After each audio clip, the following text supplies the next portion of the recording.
Assalamualaikum warahmatullahi wabarakatuh. Alhamdulillah wassalatu wassalamu ala rasulillah Sayyidina Muhammad ibn Abdillah wa ala alihi wa sahbihi wa man tabi'ahum wa wala amma ba'd. Ala hadhiniyah wa ala kulli niyatin salihah ila hadratin Nabil Mustafa Rasulillah sallallahu alaihi wasallam wa ala alihi wa azwajihi wa dhurriyyatihi wa ahli baitil kiram syai'ulillahi lana wa lahumul fatihah. A'udzu billahi minasyaitonir rajim. Bismillahirrahmanirrahim. Alhamdulillahi rabbil alamin arrahmanir rahim maliki yaumiddin. Iyyaka na'budu wa iyyaka nasta'in. Ihdinas siratal mustaqim. Siratal ladzina an'amta 'alaihim ghairil maghdubi 'alaihim waladdallin.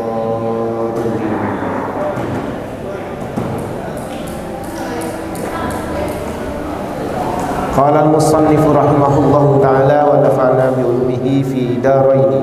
Amin ya Allah ya rabbal alamin. Kita lanjutkan kepada hadis yang selanjutnya. Wa qala sallallahu alaihi wasallam.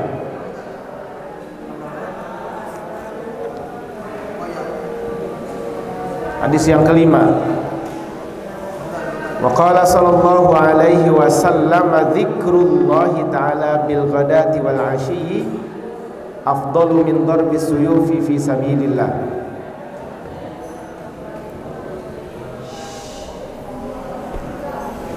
Berzikir kepada Allah Ta'ala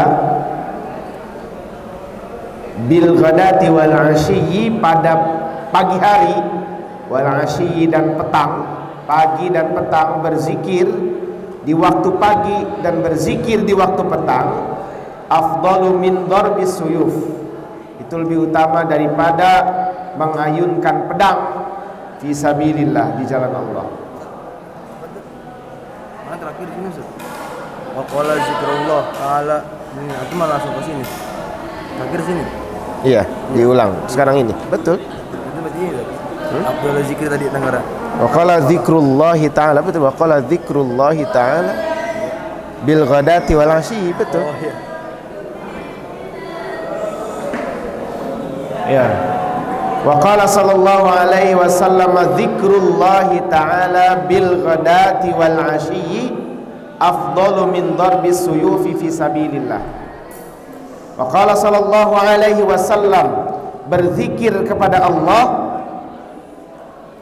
berzikir kepada Allah Ta'ala bil ghadati, di pagi hari, wal 'ashyi dan petang, zikir pagi dan zikir petang, afdalu min darbis suyufi fi sabilillah, lebih utama, lebih dipilih daripada mengayunkan pedang di jalan Allah, lebih mudah dilaksanakan, lebih utama dalam kondisi damai. Jadi sebenarnya perang itu bukanlah jalan yang terbaik, sebenarnya bukan jalan yang terbaik. Perang di dalam Islam itu bukan tujuan untuk menghancurkan. Ingat, ada peperangan bukan berarti kita ingin menghancurkan atau mengalahkan atau membalas dendam. Kenapa perang ada? Karena di sana ada ketidakadilan, harus ada perang. Tapi kalau di sana sudah ada keadilan, tidak ada permusuhan, maka jangan terjadi peperangan. Jadi perang itu hadir kalau Islam itu, kalau agama kita itu diobrak-abrik, kalau umat muslim itu dizolimi. Maka tujuan dari peperangan itu bukan untuk membunuh, bukan tujuan untuk mengalahkan, bukan tujuan untuk menghancurkan, bukan tujuan untuk membalas dendam, tapi tujuannya ada bagaimana caranya mengupayakan supaya keadilan, supaya kemakmuran, supaya ketidakzoliman, supaya kezoliman itu hancur di muka bumi. Itu tujuan dari perang. Maka alangkah baiknya lebih baik berzikir daripada harus berperang. Wa fil ihya, di dalam kitab Ihya, qala sallallahu alaihi wasallam, la dzikrullahi azza wa jal bil ghadati wal ashi afdalu min hatmi suyufi fi sabilillah wa min i'ta'il mali mahan wa min i'ta'il mali sahan. Zikrullahi ta'ala, Allah zikrullahi ta'ala azza wa jalla, pastinya berzikir kepada Allah Ta'ala bil ghadati wal ashi, pada pagi hari dan petang, afdalu min hatmi suyuf, lebih baik daripada mematahkan pedang musuh fisabilillah, di jalan Allah. Wa min i'ta'il mali sahan, dan lebih utama daripada memberikan harta sebagai derma. Lebih utama memberikan harta sebagai derma. Ini karena pentingnya zikir. Walaupun sebenarnya sikap dermawan itu juga bukan berarti hal yang harus dinafikan. Bukan berarti ketika kita berzikir kita tidak dermawan. Jangan, justru berzikir itu menuntun kita untuk bersikap dermawan. Berzikir itu menuntun kita untuk membela diri kita dan membela saudara sesama muslim kita, membela tanah air kita. Zikir menuntun kita untuk bersikap dermawan. Zikir menuntut kita untuk berperang fisabilillah. Kemarin kan kita sudah ungkapkan bahwa menuntut ilmu di pesantren itu bagian dari zikir kepada Allah. Bagaimana caranya kita bisa tahu bahwa jihad fisabilillah itu adalah sebuah keharusan, di mana kezaliman harus dihapuskan? Bagaimana kita bisa tahu bahwa bersikap dermawan, bersikap baik kepada orang-orang yang membutuhkan, memberikan harta itu berpahala? Dari mana tahunya? Dari menuntut ilmu, dan menuntut ilmu itu bagian daripada berzikir kepada Allah. Jadi ketika antum santri Nurul Ilmi belajar di pagi hari, belajar di petang hari, itu sama arti dengan berzikir kepada Allah. Dan zikir itu lebih utama daripada berperang fisabilillah.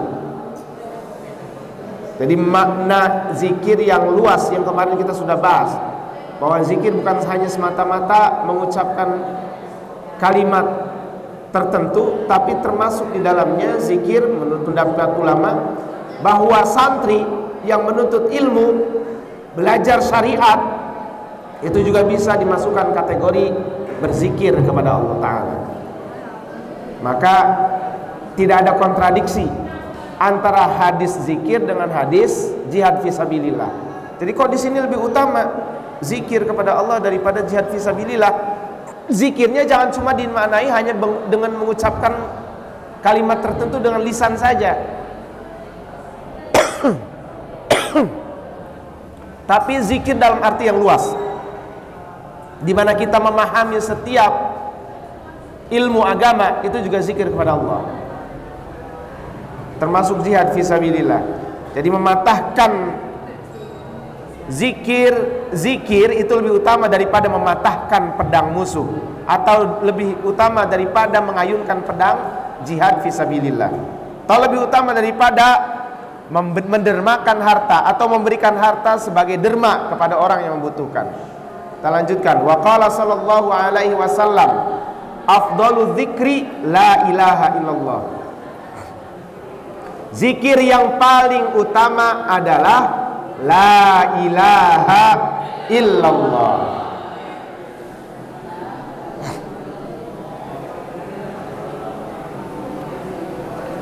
Wa fi riwayatid Dailami an Anasin, dzikrullahi syifaul qulub.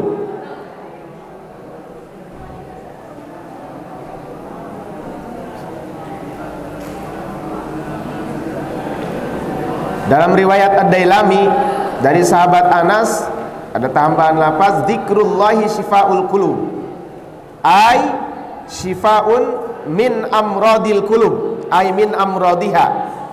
Zikir kepada Allah adalah obat hati, adalah obat hati, syifaul qulub, ay min amradiha, yaitu dari penyakit-penyakit qulub, penyakit hati. Penyakit hati, baik penyakit fisik, bisa jadi penyakit fisik, penyakit hati. dalam artian penyakit fisik, bisa juga, bisa saja kalau kita yakini dengan zikir penyakit yang ada dalam tubuh kita bisa hilang. Atau penyakit hati ini dalam artian penyakit jiwa, penyakit mental. Apa? Sikap ria, sikap takabur, apalagi penyakit-penyakit hati yang lainnya. Dalam artian penyakit yang bukan penyakit fisik. Kalau penyakit hati, penyakit fisik itu apa namanya? Orang yang biasa kena penyakit hati fisik, apa namanya penyakit hati namanya? Hepatitis. Ya, hepatitis, penyakit hati, hepatitis. Hepatitis ada A, ada hepatitis B, ada hepatitis C. Masing-masing punya virus itu. Ya, ada hepatitis dan itu menular. Hepatitis itu menular. Menularnya lewat apa hepatitis? Apa lewat apa hepatitis? Cairan liur. Jadi kalau ada yang punya hepatitis, lebih berhati-hati dan lebih bijak. Ketika makan tidak boleh dalam satu wadah. Ketika minum harus hati-hati, tidak boleh memberikan wadah bekas minumnya kepada orang lain. Khawatir nanti orang lain bisa tertular atau terdampak tertular. Hepatitis. Apa hepatitis bisa sembuh? Bisa dengan obat atau dengan zikir, karena zikir adalah obat. Kalau diyakini maka bisa menjadi obat. Tapi maksud di sini penyakit hati adalah penyakit mental, penyakit jiwa, penyakit jiwa yang bersemayam di dalam hati. Apa? Ria. Kemudian apa lagi? Sombong. Ria, sombong, iri hati, dengki. Pokoknya yang berkaitan dengan sifat-sifat buruk yang muncul dari diri pribadi, yang berpengaruh pada diri sendiri atau pada orang lain. Itu namanya penyakit hati. Maka dengan berzikir, mengingat kepada Allah, penyakit-penyakit hati bisa hilang. Ai huwa dawaun laha. Zikir adalah obat bagi hati. Mimma yarhikuha min zulmati dzunubi wal ghaflah.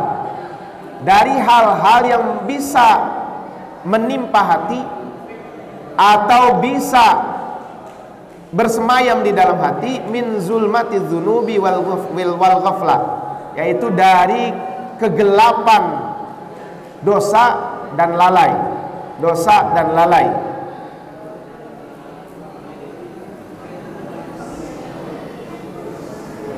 Nah, ini termasuk sering lupa, itu penyakit hati. Kemudian gelapnya dosa-dosa itu juga sama, ingkar. Ntar dulu mau sholat misalnya, sholat, menunda-nunda sholat atau tidak melaksanakan sholat, ingkar kepada sholat, tidak mau melaksanakan sholat, itu juga sama penyakit hati, sombong. Maka dengan berzikir kepada Allah itu menjadi obat supaya kita tidak lupa. Ini yang sering lupa, anak sendiri sering lupa, berarti kurang zikirnya. Sering lupa. Kalau ada orang yang sering lupa naruh kunci, suruh banyak zikir, kudu banyak berzikir berarti. Karena kenapa sering lupa? Sering lupa, itu penyakit hati. Sering lupa, tidak fokus sama belajar, sering tidur di dalam kelas, itu kurang zikirnya. Kurang zikir. Sering lupa itu juga sama, kurang zikir. Karena lupa itu penyakit hati juga. Lanjut kepada hadis selanjutnya, wa qala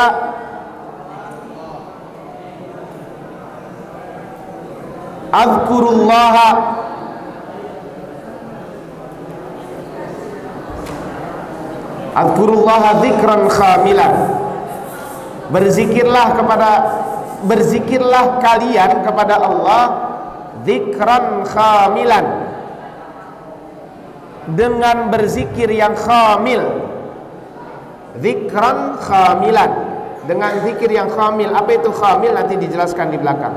Yang dimaksud dengan zikir khamil, sama Rasul sendiri yang menjelaskan apa itu zikrul khamil. Ai bi kha'in mu'jamatin, yaitu dengan huruf kha yang mu'jamah. Apa itu mu'jamah? Ada yang tahu? Mu'jamah, mankutoh. Apa mankutoh? Mankutoh, naqab, nuktoh. Apa nuktoh? titik bertitik. Ini namanya ilmu dhabt. Ilmu dhabt. Jadi ketika kita membaca mushaf Al-Quran, itu berkaitan dengan 4 hal. Mushaf Al-Quran yang ada di tangan kita itu berkaitan dengan 4 hal. Yang pertama berkaitan dengan rasm. Yang kedua berkaitan dengan dhabt, dengan syakal, harokat. Kemudian dengan dhabt, dan yang terakhir dengan waqaf. Itu kalau Quran. Kalau hadis juga sama. Jadi kalau hadis nggak berkaitan dengan waqaf. Quran, kalau Quran, ketika kita membaca Al-Quran, mushaf yang kita pegang itu bukan serta-merta hadir di tengah-tengah kita. Itu perjalanannya panjang. Alhamdulillah dikasih air. Minum dulu.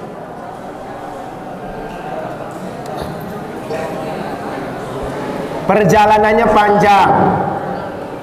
Quran yang ada di hadapan kita sudah lengkap dengan syakalnya, sudah lengkap dengan dhabtnya, sudah lengkap dengan apalagi alamatul waqafnya, sudah lengkap. Jadi 4 hal yang ada di kitab suci Al-Quran yang kita pegang sekarang itu sudah mengalami perjalanan yang begitu panjang, perjalanan sejarah yang begitu panjang. Mulai dari pengumpulan Al-Quran pada masa Abu Bakar, kemudian dilanjutkan pada dari masa Abu Bakar, disimpan pada masa Umar, kemudian disempurnakan pada masa Utsman. Nah, di zaman Utsman inilah kemudian muncul namanya Rasmul Utsmani namanya. Apa sudah ada titiknya? Apa sudah ada harkatnya? Belum. Itu baru batang ayatnya. Baru ada batang ayatnya. Kita tidak bisa membedakan kecuali yang sudah terbiasa. Mana huruf ba, mana huruf ta, mana huruf tha. Juga tidak bisa membedakan mana huruf ain, mana huruf ghin. Itu ya. Namanya Rasm Utsmani. Ya, Rasm Utsmani. Itu juga tidak tunggal. Jadi yang kita kenal dalam fikih itu banyak mazhab. Rasm juga ada dua mazhab yang terkenal. Ada mazhab Abu Daud, ada mazhab satu lagi namanya apa itu, imam apa satu lagi lupa. Ad-Dani, Imam Ad-Dani. Pernah lihat mushaf Madinah? Apa sama tulisannya dengan mushaf yang ada di Indonesia? Beda. Apa ada yang salah di antara keduanya? Enggak, dua-duanya betul. Yang satu mushaf Madinah itu lebih mengacu kepada riwayat Imam Abu Daud. Yang kedua mushaf yang ada di Indonesia itu sama dengan mushaf yang ada di Maroko, yang ada di Maghribi. Jadi mushafnya riwayatnya riwayat Imam Ad-Dani, sama-sama mushaf Utsmani, cuma riwayatnya yang berbeda. Indonesia sama, Madinah beda. Mushafnya, rasmnya sama, Rasmul Utsmani, cuma riwayat yang berbeda. Kemudian ada lagi sekarang namanya titik dalam huruf, namanya ilmu dhabt. Namanya ilmu dhabt, ilmu yang mempelajari tentang titik yang ada di dalam Al-Quran. Titik yang ada di dalam Al-Quran, yang ada di Al-Quran. Oke. Ada huruf yang dengan titik, ada huruf yang tanpa titik. Nah ini dia tadi. Coba, ada huruf yang tanpa titik, huruf apa aja? Ain. Kemudian apa lagi? Ha. Yang enggak, yang titiknya cuma satu. Temennya titiknya cuma satu dan tanpa titik. Ain, ghin. Kemudian apa lagi? Dal, zal. Ra, za. Ha, kha, jim. Kemudian apa lagi? To, zo. Sod, bod. Nah, oke, udah sampai situ. Kalau ba, ta, fa itu ada 3, nanti beda lagi. Ini huruf yang tanpa titik dan satu titik. Oke. Yang satu titik namanya maktu'ah. Mankutoh. Mankutoh. Huruf yang dengan titik. Atau dengan bahasa lain yang disebut mu'jamah. Ini dia nih lawannya. Dengan titik ya. Salah tadi. Mankutoh dengan titik. Yang disebut dengan mu'jamah, maka di sini disebut bikha'in mu'jamatin. Atau kalau zal berarti disebutnya apa? Zal. Nah ini sama, zal mu'jamah. Kemudian apa lagi? Ghin mu'jamah, zal mu'jamah, zai mu'jamah. Nah, mujama. Lawannya apa? Lawannya muhmalah. Muhmalah itu huruf yang tanpa titik. Ai ghaira mankutoh. Huruf yang tanpa titik. Seperti apa? Ha. Ha muhmalah. Apalagi? Ain muhmalah. Apalagi? Ta muhmalah. Ain muhmalah. Ai ghair mankutoh. Huruf yang tanpa titik. Kalau huruf yang ada titiknya 1, ada titiknya 2, ada titiknya 3, maka itu namanya muwahhadah. Kemudian ada lagi namanya apa itu namanya? Asanah, dua titik, atau musallatsah dengan 3 titik. Itu namanya ilmu dhabt. Ada kitabnya. Banyak kitab tentang ilmu dhabt. Ya, ilmu tentang dhabt. Nah, pada titik ini perhatikan. Pada titik ini kita mengalami lagi perbedaan antara mushaf yang ada di Indonesia dengan mushaf yang ada di Maroko. Mushaf Maghribi namanya. Mushaf Maghribi, mushaf yang daerah Mesir ke barat, itu beda lagi titiknya. Kita mengenal huruf fa dengan huruf qaf. Bagaimana huruf fa? Titiknya ada berapa? 1 di atas. Kemudian huruf qaf 2 di atas. Tapi mushaf yang ada di Maghribiyah itu beda lagi. Fa itu titiknya 1 di bawah. Qaf itu titiknya 1 di atas. Beda lagi. Kok beda? Nanti itu namanya ilmu ad-dhabt. Jadi beda lagi nanti. Itu riwayatnya, kalau kita riwayatnya Hafiz, kalau itu riwayatnya Warash, Imam Warash. Qiraahnya Imam Warash. Kemudian ilmu dhabtnya berbeda. Rasamnya sama dengan Indonesia. Riwayatnya riwayat Imam Dani, tapi ada perbedaan sedikit di titik, di dhabt namanya. Ilmu dhabtnya berbeda. Oke, itu namanya ilmu dhabt. Ada lagi ilmu harokat, syakal. Dhabt sama syakal beda. Syakal itu apa? Nah, syakal. Fathatain, kasrotain, domatain, fathah, kasroh, domah. Syiddah, itu namanya harokat. Kemudian ada lagi waqaf. Apa tanda waqaf? Ya, tanda waqaf yang kita kenal yang ada di mushaf masing-masing. Itu namanya waqaf, untuk memandu kita bagaimana waqaf yang baik, kapan kita harus berhenti, kapan kita harus wasal. Nah, itu nanti ada lagi namanya waqaf wal ibtida. Ini kadang-kadang kita salah baca Quran. Ini panjang amat penjelasannya tentang mujama ini. Gak apa-apa lah, sedikit aja.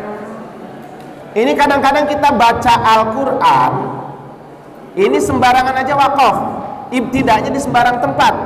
Ketika wakaf tapi memulai lagi di tempat di tempat yang bagus di awal, itu beda, sembarangan. Ingat, ini berkaitan dengan ilmu nahu dan ilmu sarf. Ilmu nahu, terutama ilmu nahu. Ketika kita berhenti, maka kita harus lihat dulu kalimat yang sempurna di belakang. Kalau ada huruf jar, maka huruf jar itu muta'alliq, berkaitan dengan fiilnya di belakang.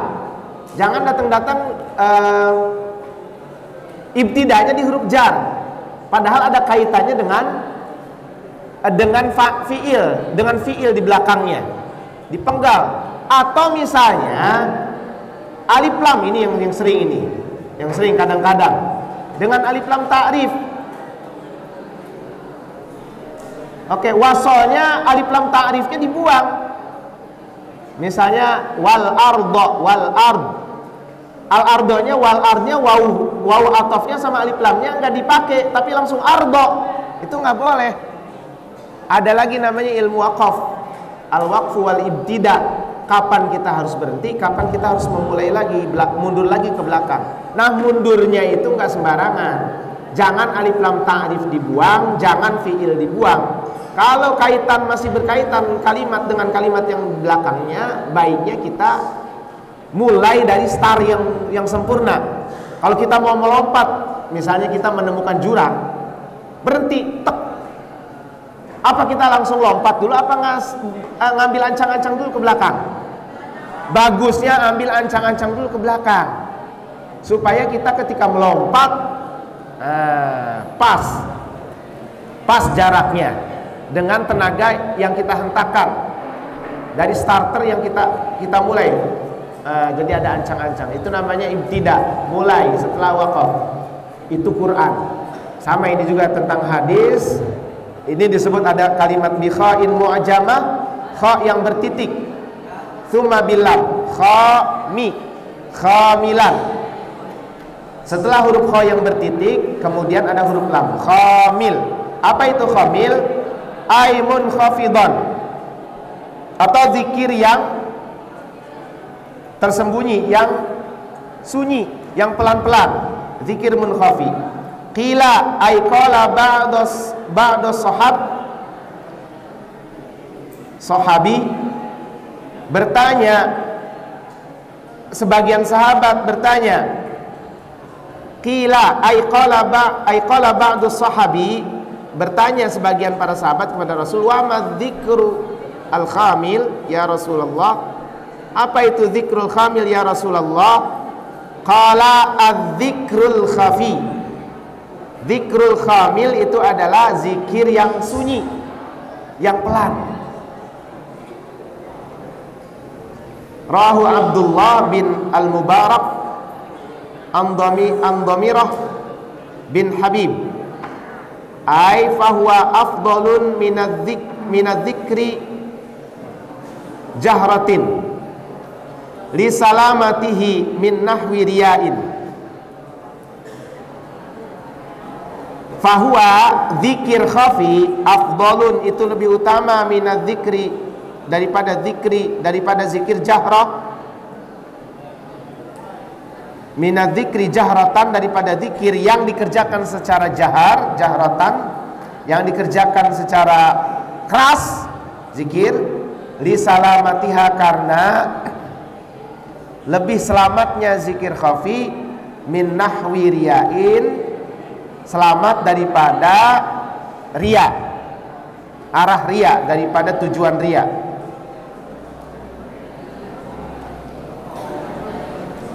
Wa hadha inda jam'i minas sufiyah min fi ghairi ibtida'i suluki, dan ini menurut pendapat segolongan ahli sufi,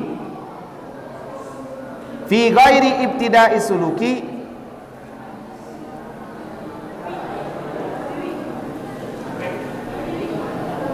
bagi sebagian orang-orang yang baru memulai suluk.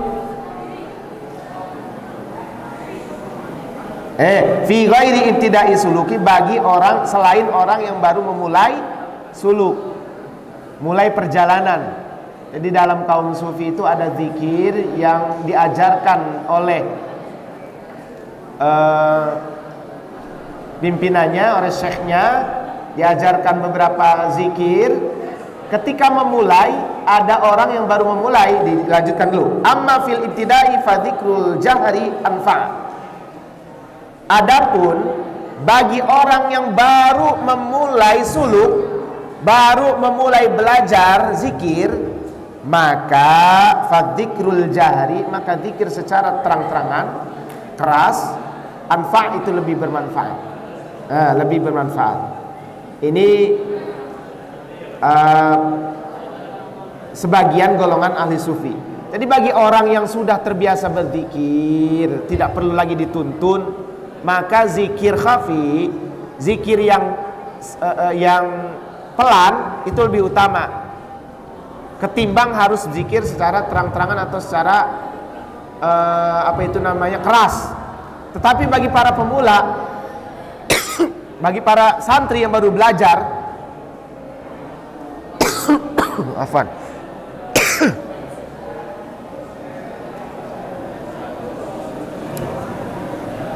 bagi para santri yang baru belajar zikir ba'da sholat maktubah, yang baru belajar bagaimana, maka dikencangkan, itu lebih baik, lebih bermanfaat, bukan lebih baik, lebih bermanfaat untuk mengajarkan dan membiasakan mereka agar bisa mempelajari runtutan-runtutan zikir yang dibaca selepas sholat, atau zikir-zikir yang biasa dibaca ketika pagi dan petang.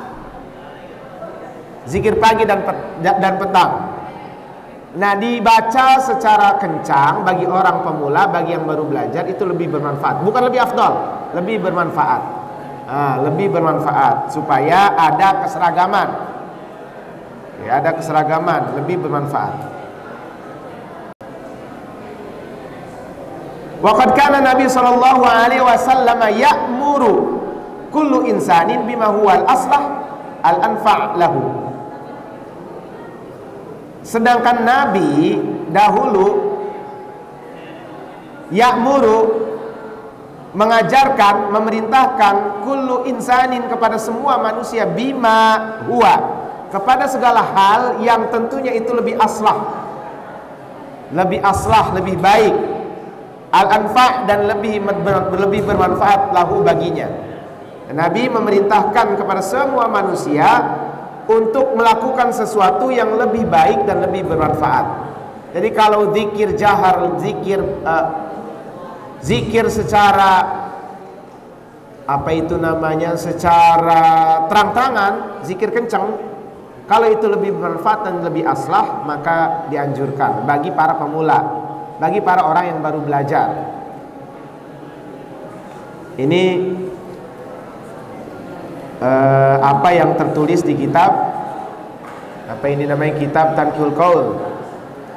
Siapa pengarang pengarang kitab Tanqihul Qaul? Imam Nawawi Tanara Al-Bantani Jawi Al-Bantani Al-Jawi. Ulama siapa itu beliau? Salah seorang ulama Nusantara, ulama yang lahir di Indonesia, di Pulau Jawa, di Banten, Tanara. Kemudian belajar di Jazirah Arab, di Makkah. Kemudian mukim di sana dan wafat di sana. Banyak karya-karya beliau yang kemudian digunakan oleh masyarakat banyak, oleh banyak khalayak.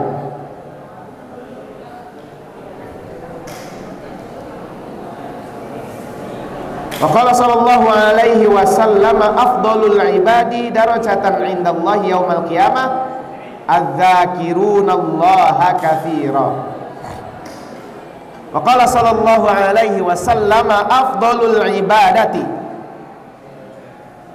paling afdalnya ibadah. Apa yang afdal? Apanya? Darajatan, yang afdal derajatnya.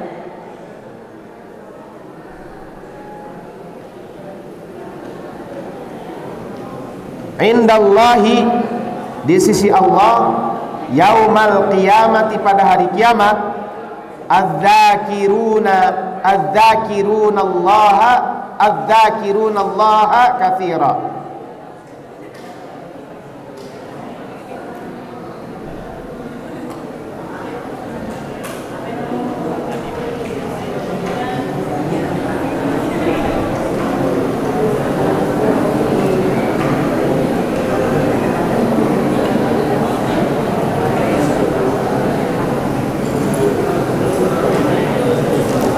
Adalah orang-orang yang berzikir kepada Allah katsira,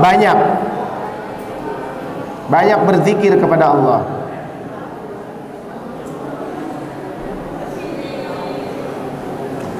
Ai wadz-dzakirat,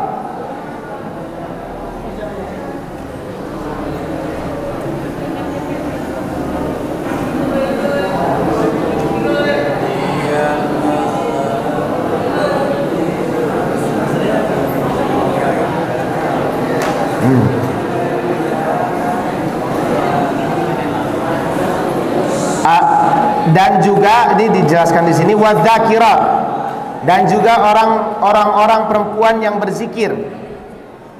Walam yuzkarhunna ma'a iradatihinna tagliban lil mudzakkari 'alal muannatsi, rawahu Ahmad wa Tirmidzi an Abi Sa'id Al-Khudri bi isnadin sahihin. Tidak disebutkan perempuan pada kalimat adz-dzakiruna wadz-dzakirat dalam hadis ini ma'a iradatihinna, padahal kalimat adz-dzakirat itu juga dimaksudkan dalam hadis ini. Tidak disebutkan tapi dimaksudkan. Sama seperti hadis talabul ilma faridatun ala kulli muslim. Sampai situ. Ala kulli muslim. Kemudian ada tambahan, ada yang menambahkan wal muslimah, padahal tidak perlu menyebutkan wal muslimah. Muslim itu sudah mencakup muslimah. Sama seperti hadis ini. Az-zakirun, walaupun lapaznya itu laki-laki, tapi maksudnya adalah laki-laki dan perempuan. Waz-zakirat walam yudhkarhunna ma'iradatihinna taghliban lil mudzakkari 'alal muannas. Karena taghliban itu karena mencukupinya lil mudzakkar, mencukupinya laki-laki 'alal muannas, penyebutan laki-laki pada perempuan. Seperti ketika bertanya atau ketika menggunakan dhamir dalam bahasa Arab, ada sekelompok wanita tapi di tengah-tengahnya ada satu orang laki-laki, maka kita cukup menggunakan dhamir laki-laki, karena laki-laki sudah mewakili semua perempuan yang ada di hadapan, ya, kepada mukhatab. Jadi mukhatab laki-laki, satu laki-laki itu sudah mewakili kepada mukhatab yang perempuan. Jadi nggak perlu disebutkan. Rahu Ahmad wa Tirmidzi, ini hadis yang diriwayatkan oleh Imam Ahmad wa Tirmidzi dan Imam Tirmidzi, an Nabi Sa'id Al-Khudri bi isnadin sahihin. Dari Imam Abi Sa'id, dari sahabat Abi Sa'id Al-Khudri bi isnadin sahihin, dengan sanad yang sahih. Waqtalafa fi dzakirin Allah katsira. Nah, ini ada waqtalafa dan ada perbedaan pendapat dalam makna fi dzakirin Allah katsira, dalam kalimat fi dzakirin Allah katsira. Faqala al-Imam Abu Hasan Al-Wahidi, qala Ibnu Abbas al-muradu bi Zakirunallaha fi adbari salawati guduwan wa asyiyan.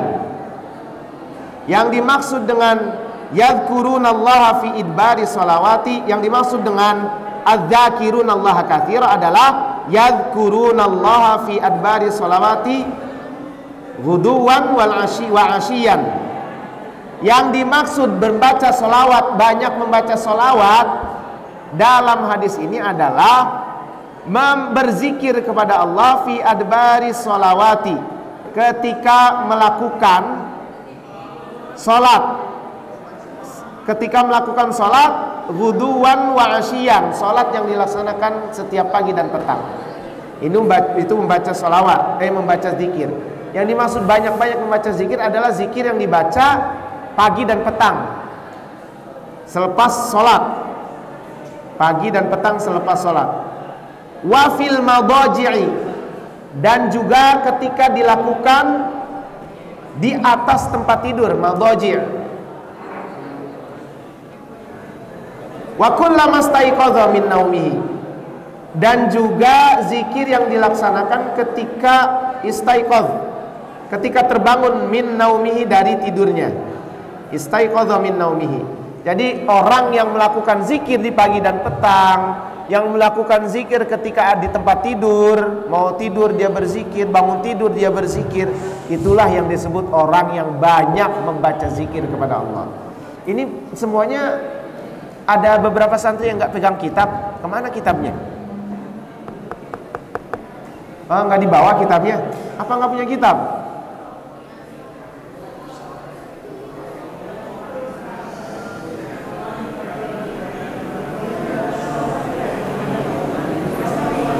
Wa kullama ghada wa raha min manzilihi dzakarallaha ta'ala.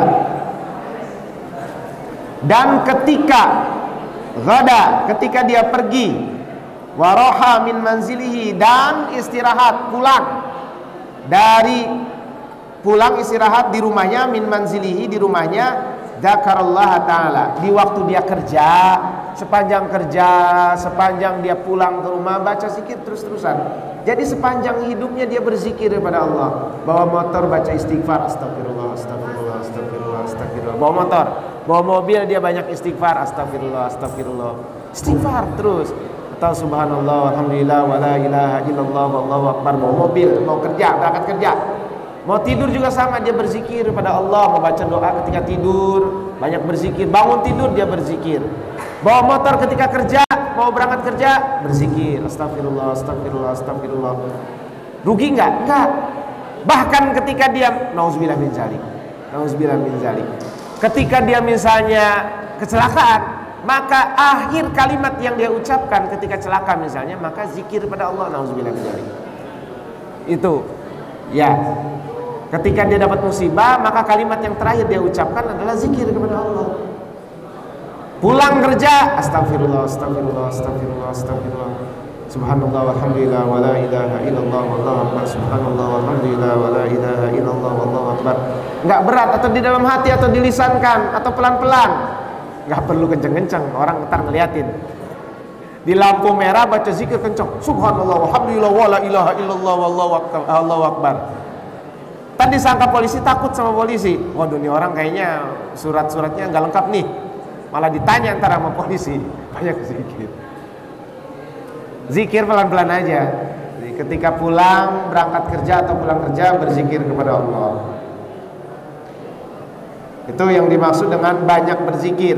Yaitu berzikir ketika sholat pagi dan petang, ketika ada di tempat tidur, atau ketika dia terbangun dari tidurnya, atau ketika dia berangkat pergi kerja. Dari rumahnya, berangkat dari rumahnya, pulang ke rumahnya, istirahat di rumahnya, dia selalu berzikir kepada Allah. Itu menurut Imam Abu Hasan Al-Wahidi, riwayat dari sahabat Ibnu Abbas. Wa qala Mujahid, berkata Imam Mujahid, la yakunu minadz-dzakirin Allah katsira hatta yadhkurallaha ta'ala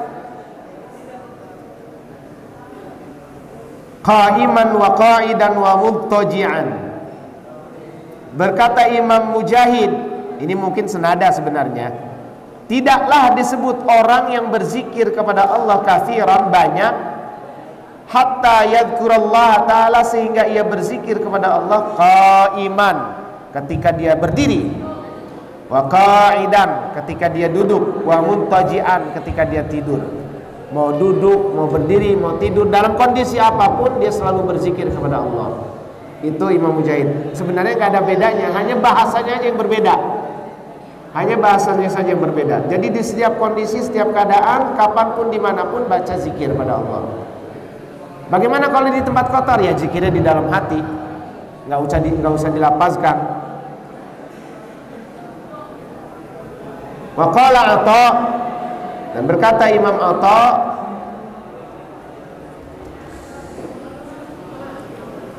menurut pendapatnya, man shalla shalawatil khamsi bihuquqiha fahuwa dakhilun fi qoulihi ta'ala wadz-dzakirinallaha katsira. Barang siapa yang melaksanakan sholat 5 waktu bihuquqiha, kemudian dia memenuhi hak-hak sholat tersebut, sholatnya dilaksanakan tepat waktu, dilaksanakan dengan memenuhi syarat sah, mana wajib tahu ilmunya, mana wajib, mana sunnah. Pokoknya setiap seluk-beluk tentang sholat dia tahu. Setiap perkara yang dilakukan, yang harus dilakukan sebelum dan setelah sholat dia tahu. Dia laksanakan semuanya. Sholat 5 waktu dia laksanakan segalanya, semuanya, dengan segala seluk-beluknya. Hak-haknya diberikan. Bihuquqiha fahuwa dakhilun fi qoulihi ta'ala, maka dia termasuk orang-orang yang sudah Allah gambarkan fi qoulihi ta'ala, fahuwa dakhilun fi qoulihi ta'ala, maka dia masuk dalam firman Allah Ta'ala, wadzakirinallaha katsira, dan orang-orang yang berzikir, banyak berzikir kepada Allah. Bagaimana dengan orang yang sholatnya hanya sekedar melaksanakan, sholatnya di akhir-akhir, kemudian terburu-buru, apalagi sambil riya misalnya, maka itu tidak masuk kepada adz-dzakirinallaha katsiran.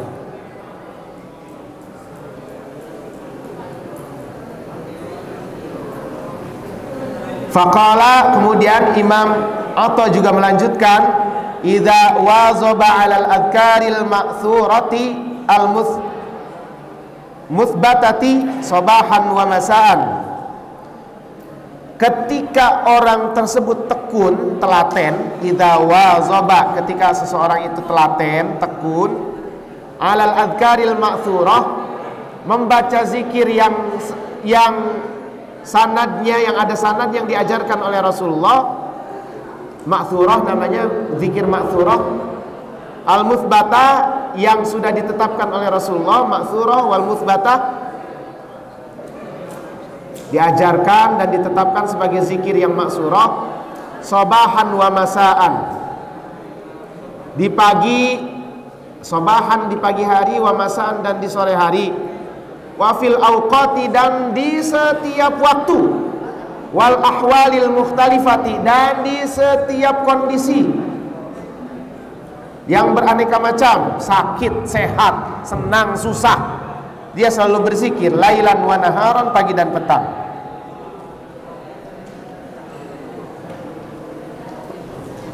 Wahia musbatah, dan itu terus berlaku, musbatah terus berlaku, fi amalil yaumi wal lailah, di semua pekerjaan siang dan malam.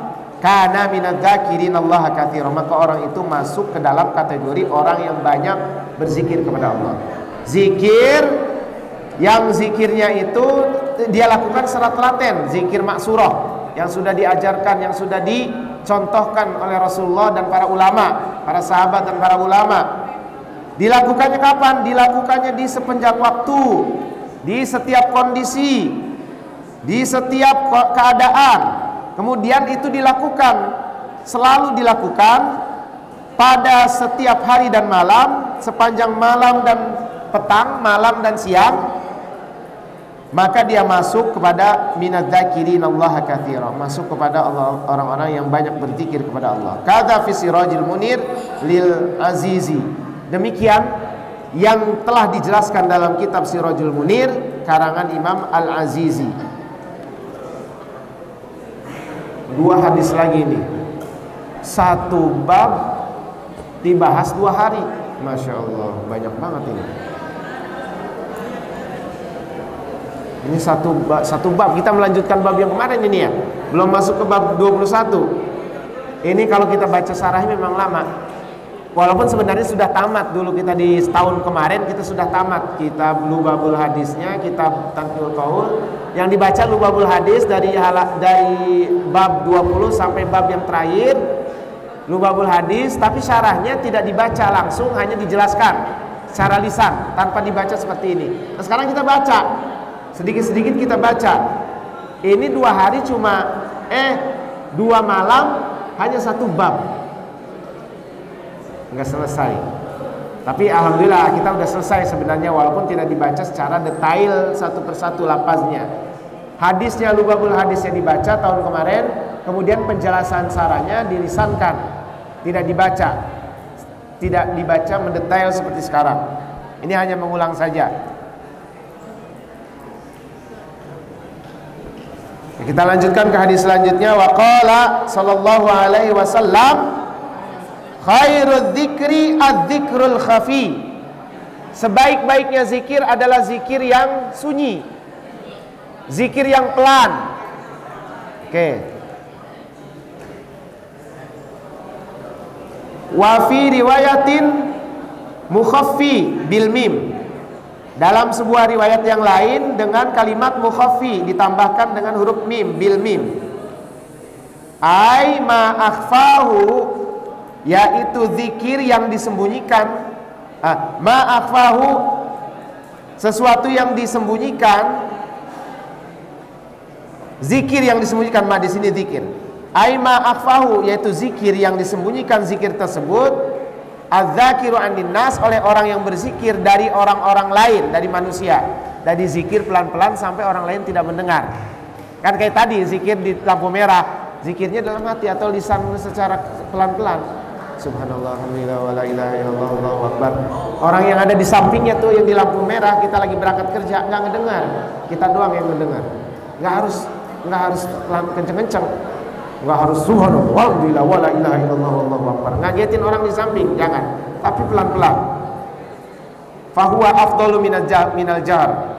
Maka zikir yang khafi itu afdal, lebih utama minal jahr daripada zikir yang dibaca atau dilantunkan secara keras, kencang.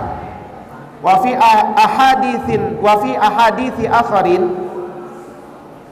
ahadithi akharin, dan dalam hadis yang lain, ma yufidu annal jahra afdal. Dalam hadis yang lain justru ini kebalikannya, annal jahra afdal. Bisa diambil faedah yang lain, annal jahra afdal, bahwasanya jahar itu lebih utama.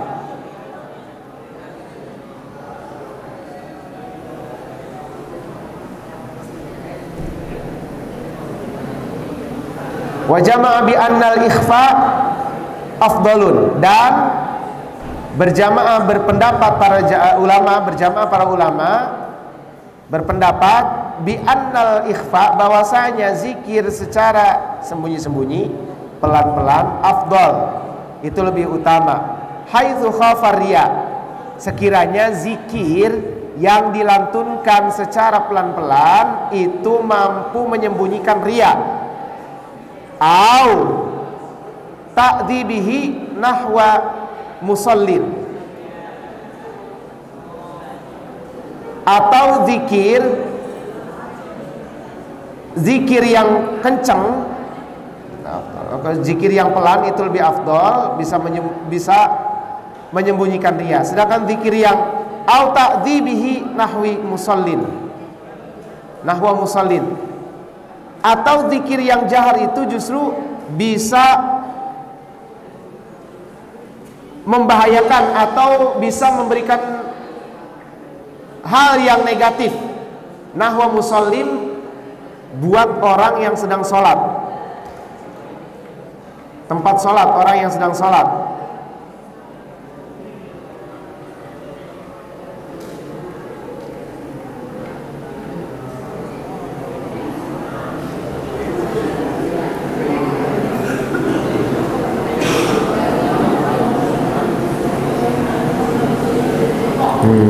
Tidak membahayakan orang yang sedang sholat. Jadi orang kalau zikir kenceng-kenceng, orang yang sholat keganggu. Maka zikir yang pelan-pelan, orang kita terhindar dari riya dan tidak mengganggu orang yang sedang sholat. Wal jahru afdalu haitsu amana min dzalik. Jahar itu lebih utama sekiranya bisa membebaskan hal yang tadi itu. Jadi kalau lagi nggak berhadapan dengan orang yang sedang sholat, tempatnya menyendiri, atau di masjid itu tidak ada orang yang sedang sholat, tidak ada yang keganggu, atau kita yakin kalau zikir kita itu tidak menimbulkan riya, maka jahar itu afdol. Wal jahru afdalu haitsu amana min dzalik. Itu hadis yang terakhir. Wah, ini tinggal 4 menit lagi. Wa khairul ibadati akhafuha. Oh, bukan hadis ini, masih kelanjutannya. Nah, ini masih kelanjutannya hadis yang terakhir tadi berarti. Zikir khairu dzikri dzikrul khafi, sebaik-baiknya zikir adalah zikir yang tersembunyi.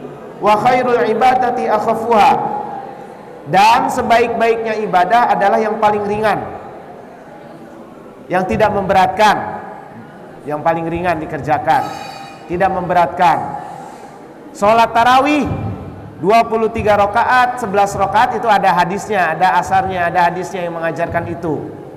Bagaimana kalau ada orang yang sholat tarawihnya, saya mau sholat sepanjang malam nih, gak mau berhenti, tapi dia tidak mampu? Jangan. Misalnya dia mau sholat malam, qiyamul lail, habis sholat tarawih qiyamul lail, tapi siang harinya dia punya kewajiban sekolah, maka itu memberatkan. tidak boleh. Maka sebaik-baiknya ibadah adalah yang mampu kita laksanakan. Atau puasa wisol. Tahu puasa wisol?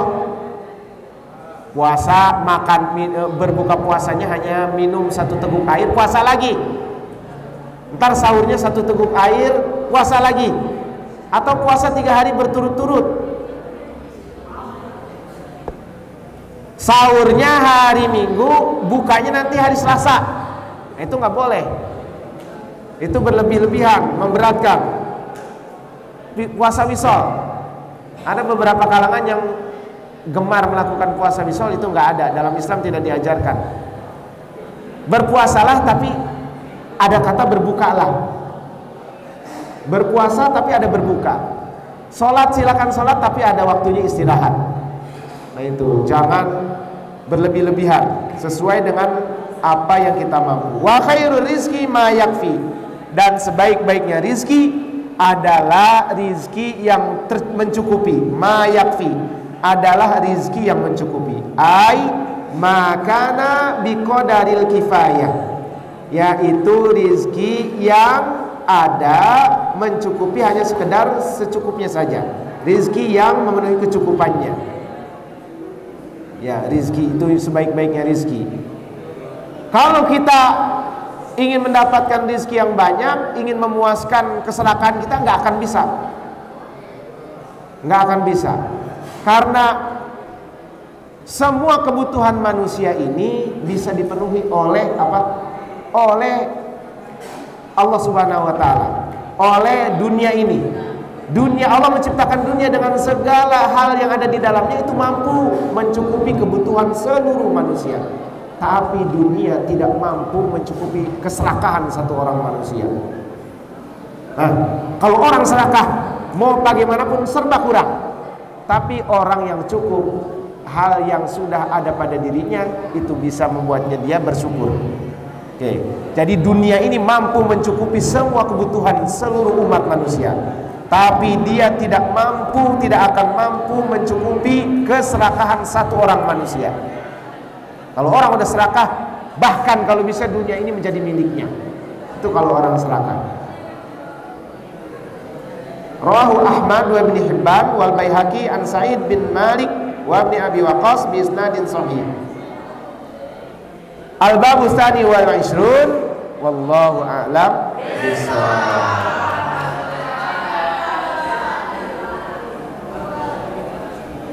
Nakhtatim darsun al-yaum bihamdalah. Alhamdulillahirabbil alamin. Subhanakallahumma wa bihamdika asyhadu an la ilaha illa anta astaghfiruka wa atubu ilaik. Assalamualaikum warahmatullahi wabarakatuh.